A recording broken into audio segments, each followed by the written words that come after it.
Iran নামটা শুনলেই আপনার চোখের সামনে ঠিক কী ভেসে ওঠে? চারপাশে ধু ধু মরুভূমি, কড়া নিয়মকানুনে বন্দি জীবন, অথবা খবরের শিরোনামে দেখা কোনো উত্তপ্ত দেশের ছবি?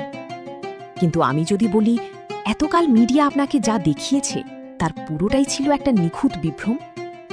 স্বাগতম আসল ইরানে, যেখানে লুকিয়ে আছে ইরান সম্পর্কে অজানা তথ্য আর অবিশ্বাস্য রহস্য। এমন এক দেশ যেখানে অ্যামাজনের চেয়েও প্রাচীন মেঘে ঢাকা জঙ্গল আছে, যেখানে মরুভূমি থেকে কয়েক ঘন্টার দূরত্বেই বরফে ঢাকা পাহাড়ে স্কি করা যায়, আর যেখানকার আধুনিকতা ইউরোপকেও হার মানায়। পশ্চিমা মিডিয়া আপনাকে শিখিয়েছে এই দেশটাকে ভয় পেতে, অথচ পৃথিবীর সবচেয়ে অতিথিপরায়ণ দেশগুলোর তালিকায় এটি অন্যতম, যেখানে সম্পূর্ণ অচেনা একজন মানুষকেও তারা হাসি মুখে নিজের বাড়িতে ডেকে নেয়। এটা শুধু একটা মানচিত্র নয়, এটা ৩,০০০ বছরের এক জীবন্ত সভ্যতা। আজ আমরা আপনার চোখের সেই ভ্রান্তির পর্দা সরিয়ে দেব আর দেখাবো ইরানের অজানা ইতিহাস ও লুকানো রূপ, যা কখনোই মিডিয়াতে আসতে দেওয়া হয়নি। মিডিয়ার ক্যামেরার লেন্স সবসময় তাক করা থাকে তেহরানের ট্রাফিক অথবা ধুলোমাখা কোনো মরুভূমির দিকে, কিন্তু তারা কখনোই ক্যামেরাটা একটু উত্তরে ঘোরায় না। ঘোরালেই আপনি দেখতে পেতেন হিরকানিয়ান ফরেস্ট, এমন এক আদিম জঙ্গল যা অ্যামাজন রেন ফরেস্টের চেয়েও কয়েক মিলিয়ন বছরের পুরনো। যে দেশটাকে আপনি ভেবেছিলেন আগুনের মতো গরম, সেই দেশের রাজধানী থেকে মাত্র কয়েক ঘন্টার দূরত্বে আছে বিশ্বের অন্যতম সেরা স্কি রিসর্ট, যেখানে নভেম্বর থেকে মে মাস পর্যন্ত বরফের রাজত্ব চলে। একই দেশের এক প্রান্তে যখন মানুষ মরুভূমির উত্তাপ অনুভব করছে, ঠিক তখনই অন্য প্রান্তে মানুষ মাইনাস তাপমাত্রায় বরফের ওপর স্কি করছে। পৃথিবীর ১৩টি জলবায়ু অঞ্চলের মধ্যে ১১টি এই এক দেশের ভেতরে লুকিয়ে আছে। একটা দেশ নয়, যেন ১১টা আলাদা পৃথিবী। আপনি হয়তো ভাবছেন এসব তো শুধু প্রকৃতি, কিন্তু এই দেশের আসল রহস্য লুকিয়ে আছে তাদের মানুষের মস্তিষ্কে। একবার তাকান ইস্পাহানের এই শাহ মসজিদের সিলিংয়ের দিকে। শুধু চোখ ধাঁধানো নকশা নয়, এর ভেতরে লুকিয়ে আছে এক অবিশ্বাস্য গাণিতিক কোড। এই মসজিদের গম্বুজের নকশায় যে পেনরোজ টাইলিং বা নিখুঁত জ্যামিতিক সমীকরণ ব্যবহার করা হয়েছে, পশ্চিমা বিজ্ঞানীরা তা আবিষ্কার করেছে মাত্র ১৯৭৩ সালে। অথচ ইরানি স্থপতিরা কোনো আধুনিক কম্পিউটার ছাড়াই এই অসম্ভবকে সম্ভব করেছিল ১০০০ বছর আগে। আধুনিক বিজ্ঞান যখন মাত্র হাঁটতে শিখছে, এরা তখন গণিত আর শিল্পকে মিলিয়ে জাদুর মতো স্থাপত্য তৈরি করছিল।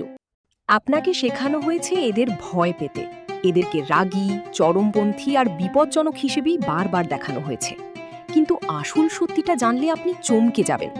গোটা বিশ্বের স্বাধীন পর্যটকদের জরিপে এবং যারা ইরান ভ্রমণ করেছেন তাদের মতে, অপরিচিতদের প্রতি আতিথেয়তায় ইরান সব সময় পৃথিবীর শীর্ষ ৩টি দেশের মধ্যে থাকে।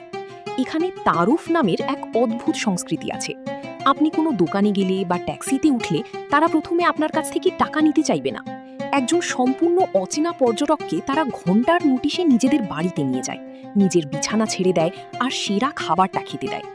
যে দেশের মানুষদের আপনি সবচেয়ে বেশি ভয় পেতেন, সেই দেশের মানুষরাই সবচেয়ে বেশি মমতা নিয়ে আপনার জন্য অপেক্ষা করছে। ইরানের ইতিহাস ১৯৭৯ সালের কোনো রাজনৈতিক ঘটনা দিয়ে শুরু হয়নি। এটা সেই পারস্য সাম্রাজ্যের উত্তরাধিকারী, যারা একসময় পুরো পৃথিবীর ৪৪% মানুষ শাসন করত। ইউরোপ যখন অন্ধকারের যুগে, ডার্ক এজেস, নিজেদের মধ্যে লড়াই করছিল, এদের কবি রুমি আর হাফিজ তখন প্রেম, অস্তিত্ব আর মহাবিশ্ব নিয়ে এমন সব কবিতা লিখছিলেন যা আজও পৃথিবী পার করতে পারেনি। পশ্চিমা বিশ্বের আরেকটি বড় বিভ্রম হল ইরানের নারী বা মেয়েদের স্বাধীনতা নিয়ে। আপনাকে বিশ্বাস করানো হয়েছে যে এখানকার নারীরা অদৃশ্য, ৪ দেয়ালের ভেতর বন্দী। কিন্তু এই গল্পটাও আপনাকে অর্ধেক বলা হয়েছে। আপনি হয়তো জানেন না, এই দেশের বিশ্ববিদ্যালয়গুলোতে বিজ্ঞান, প্রযুক্তি, প্রকৌশল এবং গণিত, স্টেম, এই বিষয়গুলোতে ছেলেদের চেয়ে মেয়েদের সংখ্যা বেশি। তারা শুধু রান্নাঘরে আটকে নেই, তারা সিনেমা বানাচ্ছে, ব্যবসা পরিচালনা করছে এবং এশিয়ার সর্বোচ্চ আগ্নেয়গিরি মাউন্ট দামাভান্ত জয় করছে। রাস্তায় বের হলে আপনি দেখবেন এমন এক স্টাইলিশ এবং আত্মবিশ্বাসী প্রজন্মকে, যারা নিজেদের সংস্কৃতির শিকড় ধরে রেখেই আধুনিকতাকে আপন করে নিয়েছে। তারা দুর্বল নয়, তারা এমন এক নীরব শক্তির অধিকারিণী যা পশ্চিমা লেন্স কখনোই ধরতে পারেনি। আপনি যদি ভাবেন এই দেশ শুধু ইতিহাস আর পুরনো ইমারতের মধ্যেই আটকে আছে, তবে আপনি এর আসল স্পন্দনটা মিস করেছেন। তেহরান শহরের ঠিক নিচেই বইছে এক অন্যরকম স্রোত।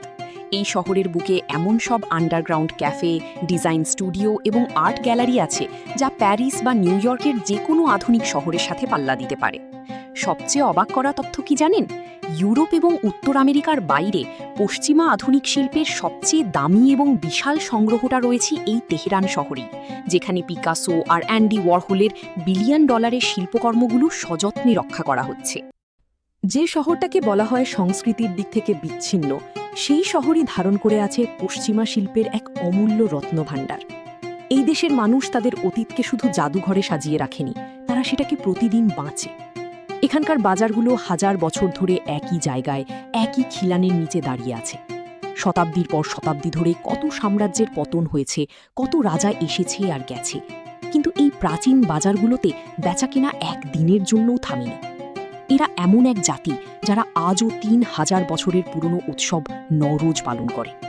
বসন্তের ঠিক সেই গাণিতিক মুহূর্তে তারা নতুন বছরকে বরণ করে নেয়, যখন সূর্য বিষুব রেখা অতিক্রম করে। এরা শুধু ইতিহাস পড়ছে না, এরা আক্ষরিক অর্থেই এক জীবন্ত ইতিহাসের ভেতর শ্বাস নিচ্ছে। এই দীর্ঘ যাত্রার পর আপনি হয়তো বুঝতে পারছেন কেন এই দেশের আসল রূপ কখনোই মিডিয়াতে আসতে দেওয়া হয়নি। কারণ সত্যিটা জানলে আপনার ভয় ভেঙে যেত। আপনি বুঝতে পারতেন ভৌগোলিক সীমানা আর রাজনীতির বাইরে এই মানুষগুলো ঠিক আপনার আর আমার মতোই।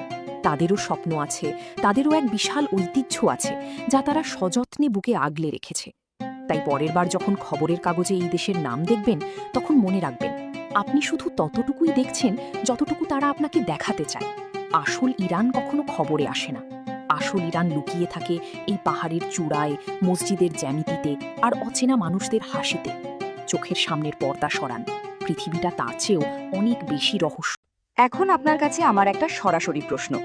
আপনার কি মনে হয় পশ্চিমা মিডিয়া ইচ্ছা করেই আমাদের এই আসল ইরানকে দেখতে দেয়নি, নাকি আমরা নিজেরাই কখনো সত্যিটা খোঁজার চেষ্টা করিনি? যদি মনে হয় আমার এই কথাগুলো পুরোপুরি ভুল এবং আমি মিথ্যা বলছি, তাহলে নিচে কমেন্ট বক্সে আসুন, যুক্তি দিয়ে প্রমাণ করুন কেন আমি ভুল। আমি আপনার চ্যালেঞ্জ নিতে প্রস্তুত। আর যদি মনে হয় আজ আপনার চোখের সামনের একটা বড় পর্দা সরে গেছে, তাহলে একটা লাইক দিয়ে সাথেই থাকুন। কারণ এখানে আমরা শুধু গল্প বলি না, আমরা চোখের সামনের বিভ্রমগুলো ভেঙে দিই।